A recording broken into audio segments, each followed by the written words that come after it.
नमस्कार, स्वागत है आपका हमारी इस वीडियो सीरीज के दूसरे भाग में। आगे बढ़ने से पहले आइए एक नजर डालें पिछले वीडियो की झलक पर, जहां हमने जाना कि किस प्रकार नकारात्मक शक्तियां सतयुग के अंत तक पृथ्वी पर अपनी पकड़ बनाना शुरू कर चुकी थी। त्रेता युग तक ये शक्तियां समाज की बुनियाद में प्रवेश कर चुकी थी और द्वापर तक उन्होंने परिवारों के भीतर अपना ठिकाना बना लिया था। अगर आपने इस सीरीज का पिछला वीडियो नहीं देखा है तो कृपया पहले उसे जरूर देखें।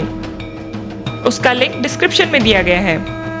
और अब इस दूसरे भाग में हम जानेंगे कि कैसे एक गुप्त योजना के तहत कलयुग की नींव रखी गई और स्त्री चेतना पर पहली चोट की गई।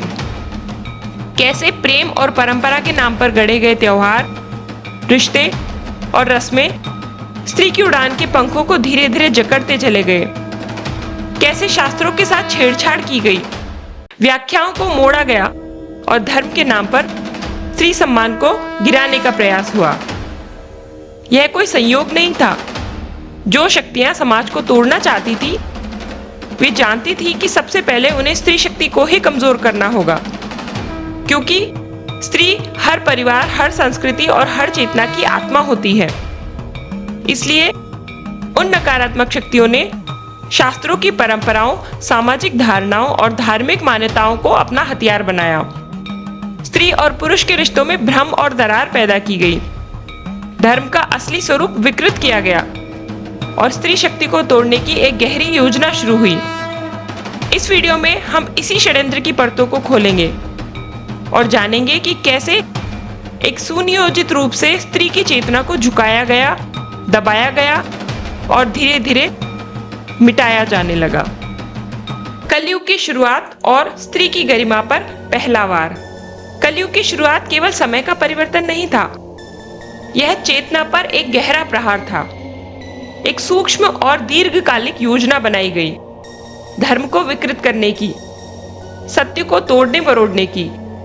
इस युग में सबसे पहली चोट स्त्री की चेतना पर ही की गई। शक्ति को हीन बताकर, देवी को पराया बनाकर, नारी विरोधी मानसिकता को फैलाकर उसकी गरिमा, शक्ति और पहचान से काटने का प्रयास हुआ। यह षड्यंत्र केवल स्त्री के विरुद्ध नहीं था, यह संपूर्ण मानवता की दिव्यता के विरुद्ध था।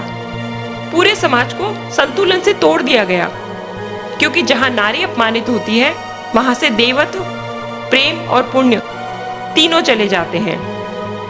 कलयुग की शुरुआत के साथ ही एक गहरी और सूक्ष्म साजिश रची गई, धर्म की जड़ों को काटने की, सत्य को विकृत करने की और सबसे बड़ी चोट स्त्री की गरिमा पर करने की। इस योजना को केवल एक विचार या आदेश के रूप में लागू नहीं किया गया था, यह अनेक स्तरों पर काम करने वाला एक दीर्घकालिक षड्यंत्र था, जिसे कई चरणों में इस तरह से रचा गया कि इससे बचने की कोई संभावना ही नहीं रहे। शास्त्रों के साथ छेड़छाड़। जब धर्म की व्याख्या बदली गई, श्रीमद् भागवतम, विष्णु पुराण और अन्य प्राचीन ग्रंथों में यह चेतावनी पहले ही दी गई थी कि कलयुग में धर्म का वास्तविक स्वरूप लुप्त हो जाएगा, शास्त्रों के साथ छेड़छाड़ होगी और लोग ग्रंथों की व्याख्या अपने स्वार्थ के अनुसार करेंगे। और यही हुआ। हमारे शुद्ध वेद शास्त्र, जिनमें स्त्री को शक्ति, देवी, सृष्टि की जननी कहा गया, उनमें ऐसे विचार जोड़ दिए गए जो न केवल झूठे थे बल्कि पूरी मानव चेतना को नीचे गिराने वाले थे। स्त्री को मंद बुद्धि, अपवित्र और पुरुष और उसके परिवार की सेवा करने वाली बताया जाने लगा। उसके अस्तित्व को समाप्त करने की कोशिश की। पहले शास्त्रों में छोटे मोटे बदलाव किए गए, शास्त्रों की पवित्र वाणी और उसके अर्थ को तोड़ा मरोड़ा गया और उसमें ऐसी व्याख्याएं जोड़ दी गई जो स्त्री को हीन दिखाती थी। फिर सामाजिक रीति रिवाजों को इस आधार पर गढ़ा गया जहां स्त्री को त्याग, सेवा और चुप्पी का प्रतीक बनाकर उसकी चेतना को दबाया गया। इसके बाद शिक्षा, परंपरा और धर्म के नाम पर पीढ़ियों को यही सिखाया गया कि यही संस्कार है, यही धर्म है। इस तरह एक एक कर मानव चेतना को इस योजना का शिकार बना दिया गया। यह केवल स्त्रियों के लिए नहीं बल्कि पूरे मानव समाज के लिए एक मानसिक बंदीगृह था, जहाँ कोई सवाल न करे, कोई प्रतिकार न करे और जहां धीरे धीरे स्त्री पुरुष दोनों अपनी दिव्यता से दूर होते चले जाएं। यह बदलाव केवल एक विचारधारा का नहीं था, यह एक सोची समझी योजना थी उन नकारात्मक शक्तियों की जो जानती थी कि जब तक स्त्री और पुरुष की ऊर्जा में संतुलन बना रहेगा तब तक सृष्टि में दिव्यता का निवास रहेगा और आसुरी शक्तियों को जगह नहीं मिलेगी। इसलिए उन्होंने सबसे पहले स्त्री को ही लक्ष्य बनाया, क्योंकि जहां नारी अपमानित होती है वहां से देवत्व स्वतः चला जाता है। कुप्रथाओं का जन्म, बाल विवाह, सती प्रथा और स्त्री को नियंत्रित करने वाली रीतियां। नारी जो सृष्टि की जननी है, प्रेम और करुणा की सजीव मूर्ति है, उसी को समाज ने समस्या समझ लिया। उसे जन्म लेते ही मार दिया गया, जैसे उसका अस्तित्व कोई अपराध हो। स्त्री की शक्ति को समाप्त करने के लिए बाल विवाह, सती प्रथा जैसी कुरीतियों को जन्म दिया गया। उसे कम उम्र में विवाह करके उसके आत्मबोध को समाप्त कर दिया गया। पति की मृत्यु पर उसे जिंदा जला देने की नृशंस घटना को सती प्रथा का नाम दे दिया गया, मानो उसका जीवन केवल पुरुष की छाया भर था। दहेज जैसी विकृतियों ने उसके आत्मसम्मान को बोली लगाकर बेच दिया। उसे अपशकुन कहकर उसकी शुभता और दिव्यता को नकार दिया गया। मासिक धर्म, जो एक पवित्र और प्राकृतिक प्रक्रिया है, प्रकृति का वो चक्र जिससे जीवन चलता है, सृष्टि आगे बढ़ती है, उसे छुआछूत और शर्म का विषय बना दिया गया। क्या आप जानते हैं, जब स्त्री का मासिक धर्म रुकता है तब एक नए जीवन की शुरुआत होती है। एक ब्रह्मांड के जन्म का बीज डाला जाता है। हम सब उसी प्रक्रिया के फल हैं, लेकिन इस पवित्र प्रक्रिया को भी अपवित्र कह दिया गया, उसे अछूत घोषित कर दिया गया और उसी जननी शक्ति को हीनता की दृष्टि से देखा जाने लगा और स्त्री को नीचा दिखाने, उसे कमतर सिद्ध करने का एक और माध्यम बना लिया गया। यह केवल सामाजिक अन्याय नहीं, यह चेतना पर किया गया सबसे गहरा और मौन प्रहार था। यह केवल शारीरिक अत्याचार नहीं था, यह उसकी आत्मा पर एक गहरा योजनाबद्ध आक्रमण था। यह एक सोची समझी साजिश थी उसके भीतर बसे प्रेम, करुणा और मातृत्व जैसी दिव्य शक्तियों को कुचल देने की, ताकि वह सिर्फ एक निर्जीव शरीर बनकर रह जाए, जो ना सवाल करे, ना प्रतिकार करे और ना ही कभी अपनी शक्ति को पहचान सके। कन्यादान जैसी पवित्र रस्म को नीचा दिखाने का जरिया बनाया। विवाह केवल एक सामान्य सामाजिक रस्म नहीं है, यह एक अत्यंत पवित्र वैदिक संस्कार है जो मानव चेतना को दिव्य चेतना से जोड़ता है। विवाह में आप किसी वस्तु का दान नहीं करते, यह कोई लेन देन नहीं होता है। ये एक स्त्री पुरुष के मिलन का नहीं, बल्कि लक्ष्मी और नारायण की ऊर्जा में प्रवेश करने का समय होता है। यह वर और वधू दोनों के माता पिता का संकल्प होता है, उस ऊर्जा के समर्पण के लिए जिसे परिवार वर्षों तक पालता है, सहेजता है। उनका संकल्प कि हमने इस संतान को संपूर्ण प्रेम, संस्कार और समर्पण के साथ पाला है और अब ईश्वर को साक्षी मानकर हम इसे लक्ष्मी नारायण के रूप में एक आदर्श विवाहित जीवन के लिए समर्पित कर रहे हैं। यह केवल कन्यादान नहीं होता, बल्कि वर और वधू दोनों के माता पिता के लिए यह एक आत्मिक संकल्प होता है, एक घोषणा कि हमने अपनी जिम्मेदारी पूरी श्रद्धा से निभाई है। अब यह युगल अपने जीवन के अगले चरण में स्वतंत्र है। विवाह का अर्थ बंधन नहीं, बल्कि दो आत्माओं की आजादी और सह यात्रा की शुरुआत है। पुरुष और स्त्री के मिलने का संकल्प है, लेकिन दुर्भाग्य से इस संतुलन को भी बिगाड़ने का षड्यंत्र रचा गया।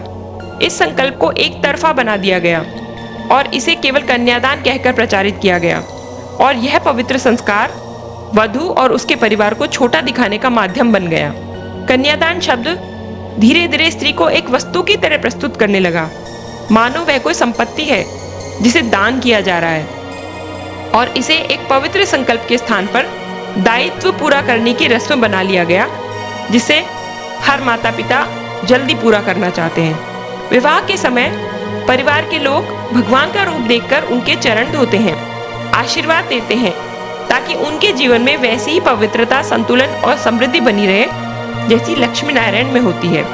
लेकिन इस महान, गूढ़ और अत्यंत पवित्र भाव को भी नकारात्मक शक्तियों ने एक अलग ही रूप दे दिया, एक तरफा बना दिया।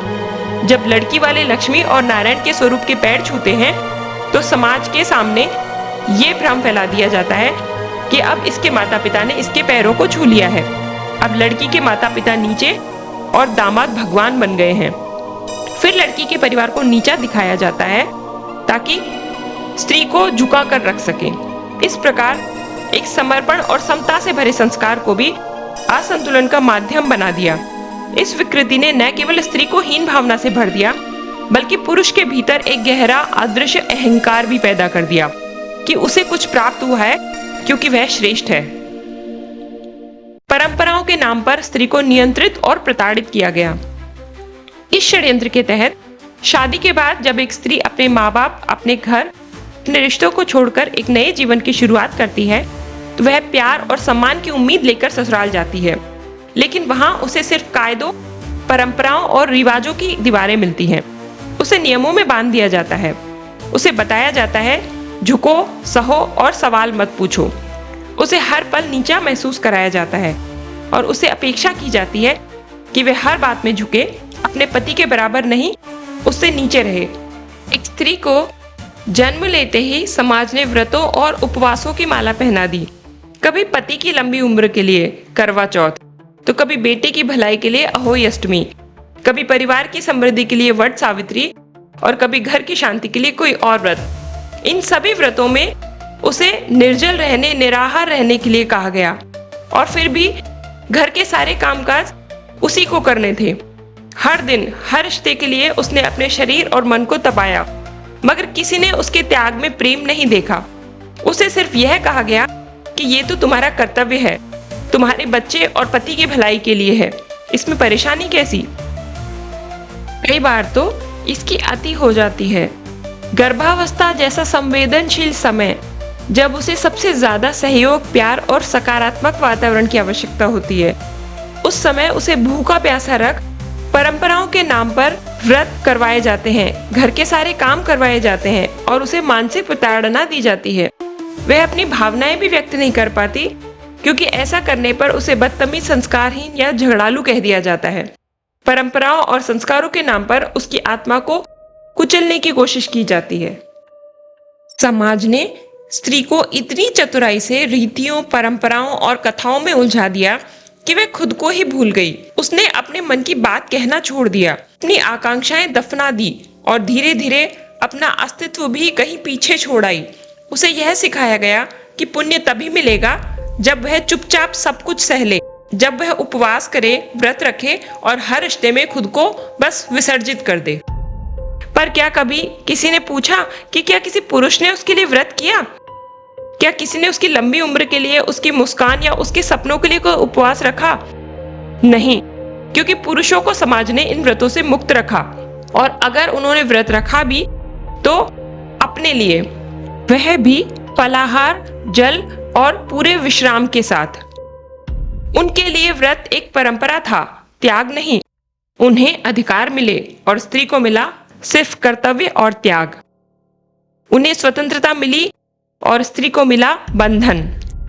सच तो यह है कि एक पत्नी के रूप में स्त्री केवल एक सामाजिक भूमिका नहीं निभाती, वह तो प्रेम और करुणा की सजीव मूर्ति होती है। उसके मन से निकली प्रार्थना सीधी ईश्वर के हृदय तक पहुंचती है, क्योंकि उसमें स्वार्थ नहीं, केवल प्रेम और समर्पण होता है।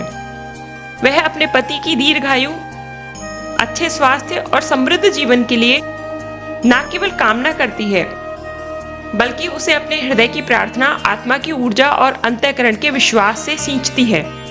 जब एक पत्नी व्रत रखती है तो वह केवल भोजन नहीं त्यागती, वह एक संकल्प लेती है, एक ऐसा संकल्प जिसमें उसके प्रेम की शक्ति, उसकी आस्था की अग्नि और उसकी आत्मा की पुकार शामिल होती है। लेकिन समय के साथ इस प्रेमपूर्ण संकल्प को नकारात्मक शक्तियों ने डर और जबरदस्ती का रूप दे दिया। उसके मन में यह भावना भर दी गई कि यह उसका कर्तव्य है, उस पर बोझ है, कि यदि वह नहीं कर सकी तो वह एक अधूरी पत्नी है, उसका जीवन व्यर्थ है। उसके प्रेम को एक भय में बदल दिया गया, उसकी आस्था को एक बंदिश बना दिया गया और उसके संकल्प को एक सामाजिक परीक्षा बना दिया गया। और यही वह क्षण था जब प्रेम की पूजा परंपरा की बेड़ियों में बदल गई। जो व्रत या पूजा प्रेम और समर्पण की जगह डर और बोझ के साथ की जाती है, वो ईश्वर के हृदय तक नहीं पहुंचती और इसी कारण धीरे धीरे स्त्री के साथ साथ पुरुष की शक्तियां भी कमजोर होती चली जाती हैं। इसके बावजूद भी एक स्त्री को बचपन से ही डराया गया कि अगर तुम हमारा कहना नहीं मानोगी अगर तुम अपनी मर्जी से जियोगी तो तुम्हारे पिता को कुछ हो सकता है, तुम्हारे भाई को नुकसान हो सकता है, तुम्हारे मायके पर संकट आ सकता है। उसकी हर इच्छा, हर निर्णय किसी न किसी पुरुष की सुरक्षा से जोड़ दिया गया ताकि वह कभी अपने बारे में सोच ही ना पाए। उसके अंदर प्रेम और करुणा की जो शक्ति थी उसे उसी के खिलाफ इस्तेमाल करके उसे कमजोर बना दिया गया। उसे कहा गया कि तुम अपने लिए नहीं जीती हो, तुम्हारी सांसें अब किसी और के नाम हैं। जो तुम चाहोगी वो स्वार्थ कहलाएगा और जो तुम बोलोगी वो अपशकुन बन जाएगा। धीरे धीरे ये सारे डर, ये सारी शर्तें उसके दिमाग की जंजीरें बन गई। वह अपनी ही आवाज सुनना भूल गई क्योंकि हर बार जब उसका मन कुछ कहता उसे कोई डर, कोई दोष, कोई त्याग का उपदेश थमा दिया जाता। उसके मन में हर चाह, हर सपना किसी अपने को खोने के डर में कैद हो गया। आज हम उसी कलयुग में हैं जहां स्त्री शक्ति को अंधविश्वास, रीति रिवाजों और सामाजिक नियमों की जंजीरों में बांध दिया गया। लोगों के मन में भर दिया गया कि स्त्री कमजोर है, निम्न है, अधूरी है। उनकी करुणा, प्रेम और सृजन की ऊर्जा को दबा दिया गया और जब प्रेम की शक्ति कम हो जाती है तो नकारात्मक शक्तियां स्वतः हावी हो जाती हैं। लेकिन अब वक्त है कि हम इस मौन को तोड़ें। व्रतों से नहीं, स्त्री को उसके अपने स्व से जोड़ें। अब जरूरत है उस सोच को बदलने की जो उसे सिर्फ सहनशीलता में महानता ढूंढने को कहती है। अब समय आ गया है इस प्रेम को फिर से आजाद करने का, उस व्रत को फिर से उसकी आत्मा की आवाज बनाने का, जहां कोई डर ना हो, कोई जबरदस्ती ना हो, सिर्फ एक नारी की अंतरतम श्रद्धा जो प्रेम की भाषा में बोले। पत्नी का व्रत तभी पवित्र होता है जब वह उसके भीतर से उठे, ना कि सामाजिक दबावों से या डर के वातावरण से। जब वह अपनी चेतना से यह कहे कि मैं प्रेम करती हूं और अपनी ऊर्जा, अपनी प्रार्थना और अपने संकल्प से तुम्हारी रक्षा करना चाहती हूं, तब व्रत केवल एक परंपरा नहीं रहता, वह एक आध्यात्मिक साधना बन जाता है जहां पति की लंबी आयु के साथ साथ पत्नी की आत्मा भी खिलती है, जहां दोनों के बीच का रिश्ता दया, करुणा और विश्वास से पुष्ट होता है, ना कि त्याग की एक तरफा परिभाषा से। यह व्रत तभी सार्थक है जब पत्नी स्वयं को भी उतना ही प्रेम दे जितना वह अपने पति के लिए मांगती है। त्योहारों में स्त्री को सीमित करने के संकेत छिपा दिए गए। हमारे त्योहार जो प्रेम, एकता और आध्यात्मिक ऊर्जा के प्रतीक हुआ करते थे, धीरे धीरे वही त्योहार स्त्री को शक्तिहीन और पुरुष को उद्धारक दिखाने का माध्यम बन गए। हर और यही भाव रूप दिया गया कि स्त्री हर कदम पर किसी पुरुष की सहायता के बिना अधूरी है, कभी पिता के रूप में, कभी भाई के रूप में, कभी पति के रूप में तो कभी पुत्र के रूप में। उसकी रक्षा का ठेका हमेशा पुरुष को ही दे दिया गया। रक्षाबंधन एक ऐसा त्योहार है जो भाई बहन के प्रेम और विश्वास का प्रतीक है। इसमें एक बहन अपने हृदय से ईश्वर से प्रार्थना करती है कि उसके भाई रूपी पुरुष को दिव्य शक्ति मिले। यह शक्ति केवल भाई की रक्षा के लिए नहीं, बल्कि उसके द्वारा पूरे परिवार की सुरक्षा और सुख समृद्धि के लिए होती थी। यह बहन की आंतरिक शक्ति और भाई की बाहरी शक्ति दोनों का अद्भुत संतुलन था। लेकिन समय के साथ इस संतुलन को तोड़कर इसे ऐसे प्रस्तुत किया गया मानो बहन कमजोर है और भाई ही शक्तिशाली है, जबकि सच्चाई इसके विपरीत थी।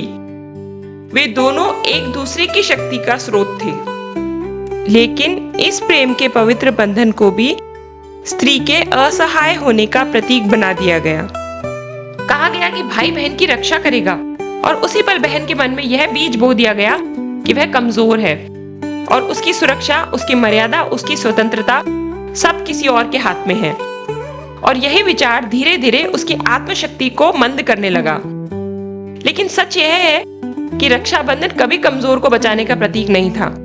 यह था एक दूसरे के जीवन में प्रेम, जुड़ाव और सम्मान का उत्सव। जब स्त्री ने इस सोच को बदलने का प्रयास किया, वह आत्मनिर्भर बन गई और उसने हाई को राखी इसलिए बांधनी शुरू की क्योंकि वह उससे प्रेम करती है, ना कि किसी सुरक्षा की अपेक्षा से। तो समाज ने फिर एक नया जहर बो दिया।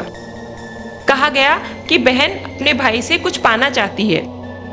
रिश्ते को प्रेम की जगह लेन देन बना दिया गया। क्या यह वही समाज है जो प्रेम के नाम पर त्योहार मनाता है, या फिर यह वही चेतना है जो हर बार स्त्री के उठते ही उसे फिर झुकाने की नई साजिश रच देती है?